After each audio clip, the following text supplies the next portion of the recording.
Shalom, semangat pagi anak-anak. Bagaimana kabar kalian semua? Luar biasa tentunya. Kalau saya bilang katakan luar biasa, kalian harus di rumah menjawab yes, yes, yes. Itu mengimani kalian bahwa di dalam kehidupan kalian merasakan kasih cinta Tuhan Yesus yang luar biasa di dalam kehidupan kita. Selama kurang lebih 30 menit ke depan, kita akan belajar tentang pendidikan agama Kristen dan budi pekerti. Tetapi sebelumnya saya akan memperkenalkan diri saya terlebih dahulu. Perkenalkan, nama saya adalah Jacqueline Louise Martinus. Nah, sebelum kita masuk ke dalam materi pembelajaran, kita akan berdoa terlebih dahulu. Saya memberi waktu sejenak untuk kalian mempersiapkan diri dalam berdoa. Sebab sejak dari sekarang kita harus belajar serius dalam berdoa, memiliki sikap doa yang benar. Kita harus belajar menghormati Allah kita. Jangan ketika kita mau berdoa kita masih pegang HP atau masih ilir mudik di rumah. Oke, sudah siap? Kita akan berdoa. Ibu akan memimpin, tutup mata, lipat tangan. Bapa di dalam surga, segala puji, hormat, syukur, kemuliaan, kebesaran kami naikkan di hadapan Engkau Tuhan. Hari ini Tuhan kami akan belajar tentang baptisan air. Berikan kepada kami hikmat akal budi dari surga, supaya kami lebih mengerti apa yang Engkau kehendaki dalam kehidupan kami. Tuhan, pimpin pembelajaran ini dari awal hingga akhirnya. Biar Engkau sendiri yang berbicara Tuhan. Di dalam nama Tuhan Yesus Kristus kami sudah berdoa dan kami beraskan doa sembahyang kami. Haleluya, terima kasih. Amin. Oke, sebelumnya saya akan memberikan penjelasan terlebih dahulu. Ketika kita akan belajar di dalam pembelajaran, kita harus tahu tujuan pembelajaran kita apa. Yang pertama, menerima bahwa hanya Allah yang dapat mengampuni dan menyelamatkan manusia melalui karya penyelamatan Yesus Kristus. Menghayati pengampunan Allah dalam Yesus Kristus. Kemudian menjelaskan makna baptis sebagai lambang pembasuhan diri. Sebelum kita memasuki, kita akan melihat dasar firman Tuhan. Dasar firman Tuhan pembelajaran hari ini adalah Kisah Para Rasul Pasal 19 ayat yang keempat. Mari siapkan Alkitab kalian, kita akan membaca ayat emas kita. Kata Paulus, baptisan Yohanes adalah pembaptisan orang yang telah bertobat. Dan ia berkata kepada orang banyak bahwa mereka harus percaya kepada Dia yang datang kemudian daripadanya, yaitu Yesus. Ini dasar firman Tuhan yang pertama. Kemudian dasar firman Tuhan yang kedua adalah di dalam Roma pasal 6 ayat 1 sampai 6. Kita membaca bersama-sama. Mari saya berikan kesempatan buat kalian untuk membuka di dalam Roma pasal 6 ayat 1. Mulai kita membaca. Jika demikian, apakah yang hendak kita katakan? Bolehkah kita bertekun dalam dosa supaya semakin bertambah kasih karunia itu? Ayat yang kedua, sekali-kali tidak. Bukankah kita telah mati bagi dosa? Bagaimanakah kita masih dapat hidup di dalamnya? Ayat 3, atau tidak tahukah kamu bahwa kita semua yang telah dibaptis dalam Kristus telah dibaptis dalam kematiannya? Ayat yang keempat, dengan demikian kita telah dikuburkan bersama-sama dengan Dia oleh baptisan dalam kematian, supaya sama seperti Kristus telah dibangkitkan dari antara orang mati oleh kemuliaan Bapa, demikian juga kita akan hidup dalam hidup yang baru. Sebab jika kita telah menjadi satu dengan apa yang sama dengan kematiannya, kita juga akan menjadi satu dengan apa yang sama dengan kebangkitannya. Ayat yang ke-6 terakhir, karena kita tahu bahwa manusia lama kita telah turut disalibkan, supaya tubuh dosa kita hilang kuasanya, agar jangan kita menghambakan diri lagi kepada dosa. Itu ayat-ayat menjadi dasar di dalam pembelajaran kita pada hari ini. Sebelum kita lebih lagi masuk ke dalam materi, mari anak-anak kita akan melihat cuplikan video animasi ketika Tuhan Yesus dibaptis. Tuhan Yesus dibaptis. Sebelum Tuhan mengirimkan juru selamatnya yang istimewa, kata Nabi Maleaki, akan datang seorang utusan yang menyiapkan jalan baginya. Maka Yohanes datang sebelum Yesus dan berkhotbah di tepi sungai Yordan.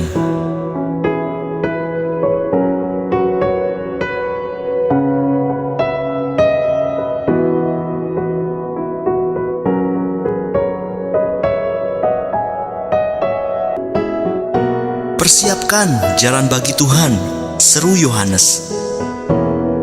Tuhan akan mengirim seseorang yang amat istimewa bagi umatnya. Perbaiki cara hidup kalian, bertobatlah dari segala kejahatan, bersiaplah untuk dibaptis.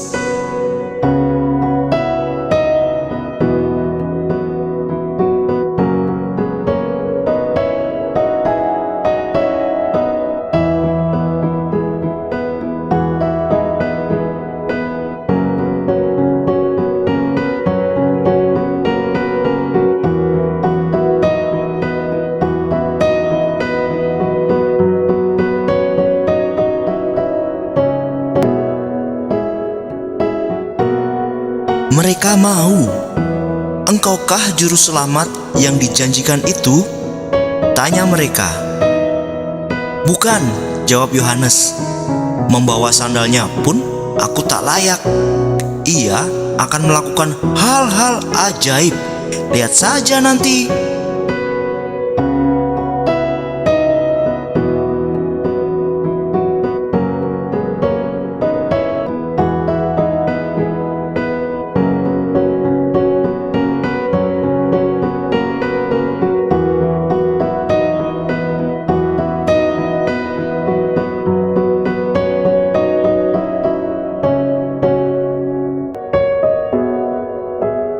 Yohanes mempersiapkan jalan bagi Yesus sambil menyuruh orang-orang untuk meninggalkan dosa dan dibaptis. Benar atau salah?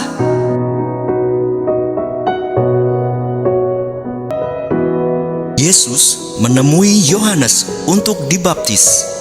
Ketika Yohanes melihat Yesus, ia berkata, "Lihatlah anak domba Allah yang menghapus dosa seluruh dunia."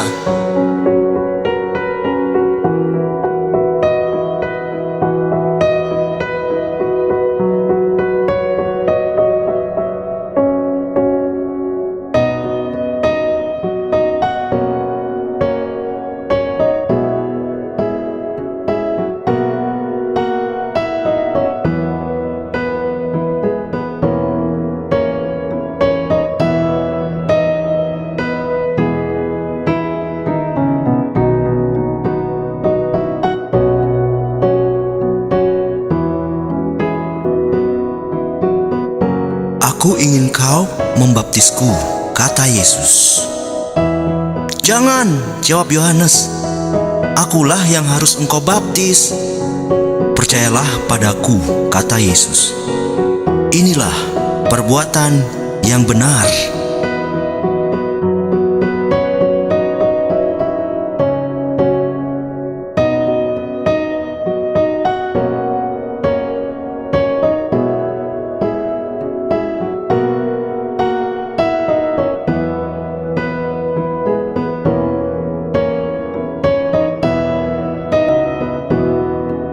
Apakah Yesus datang untuk menghapus dosa seluruh dunia?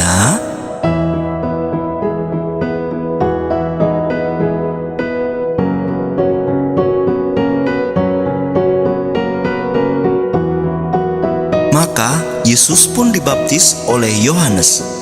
Roh Tuhan turun atas Yesus dalam rupa seperti burung merpati. Ada suara Tuhan, "Inilah anakku, aku mengasihi dia, aku sangat berkenan kepadanya."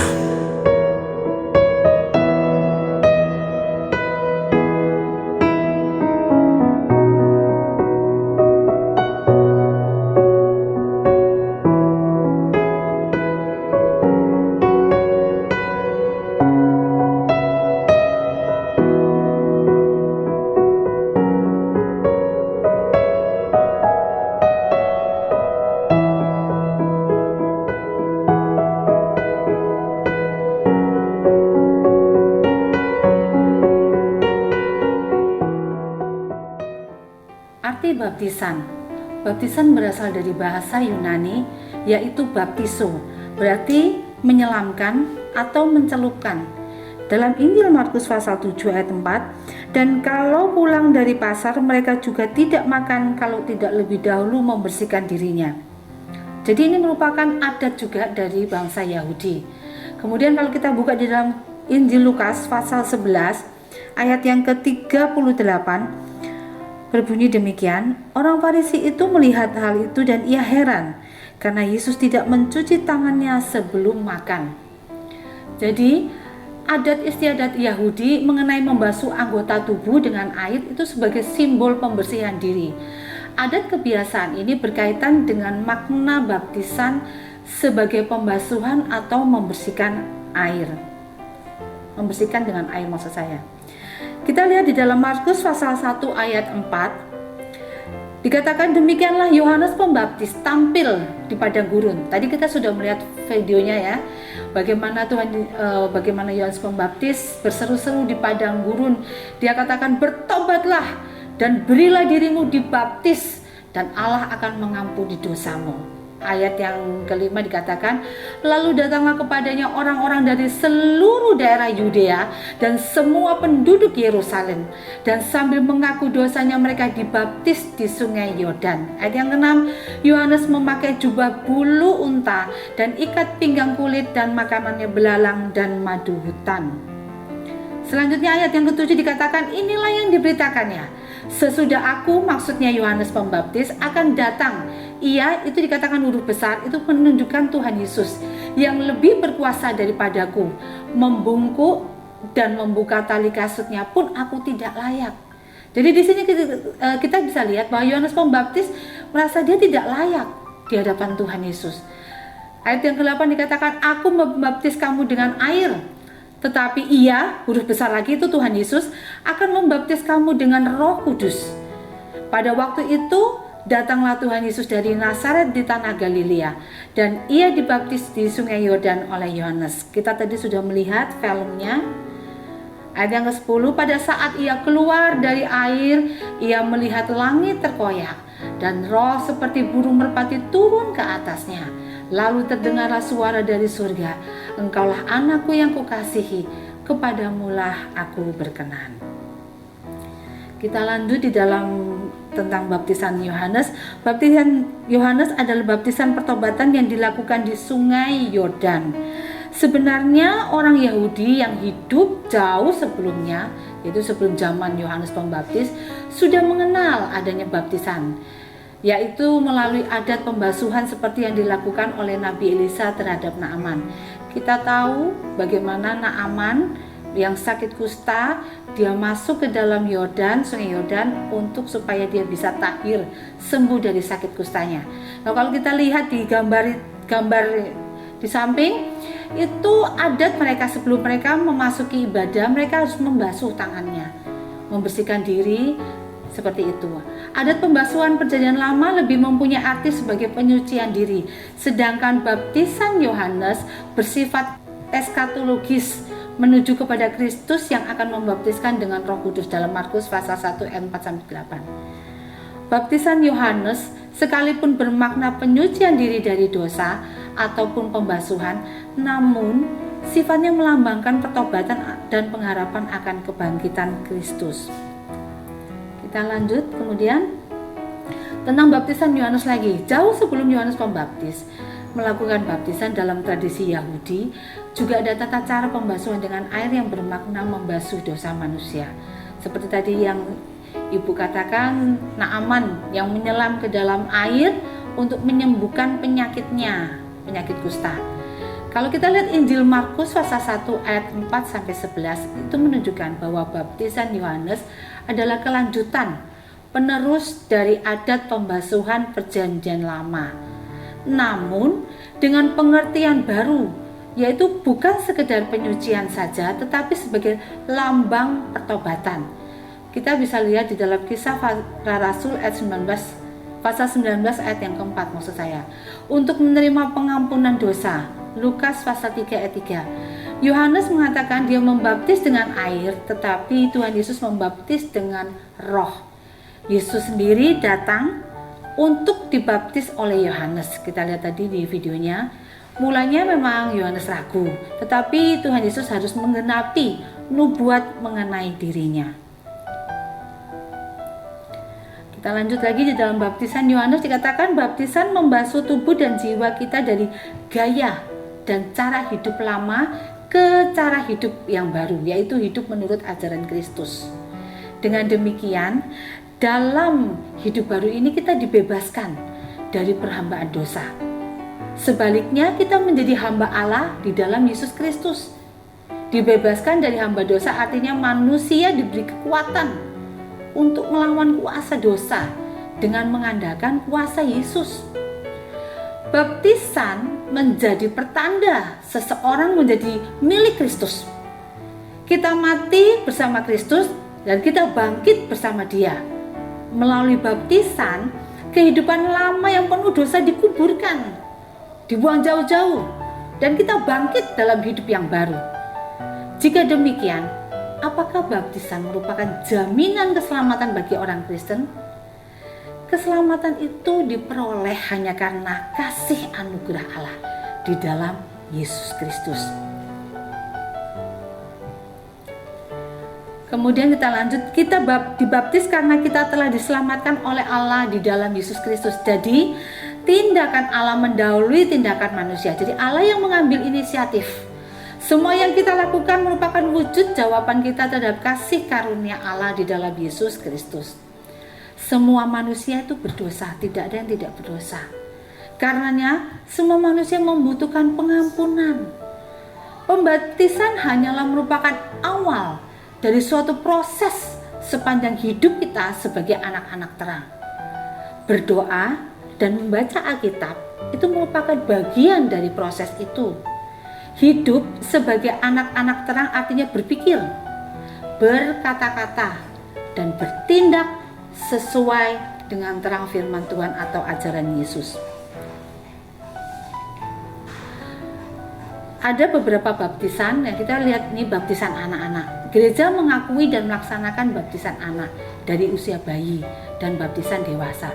Akan tetapi ada juga beberapa gereja yang hanya mengakui baptisan orang dewasa. Dalam Injil Lukas pasal 18 ayat 16a, Matius 19 ayat 14a, dan Markus 10 ayat 14a, Tuhan Yesus memarahi murid-muridnya yang ingin menghalang-halangi anak-anak datang kepadanya. Dia mengatakan, biarkanlah anak-anak itu datang kepadaku, jangan menghalang-halangi mereka. Yesus memberkati anak-anak, maka baptisan anak-anak memiliki dasar dalam Alkitab bahwa Yesus sendiri menyambut anak-anak dan memberkati mereka.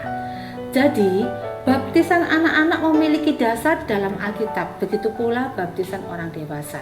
Itu dalam Injil Matius pasal 28 ayat 19 sampai dengan 20. Kita lihat di sini gambar ketika Tuhan Yesus naik ke surga. Apa pesan Tuhan Yesus, amanat agung?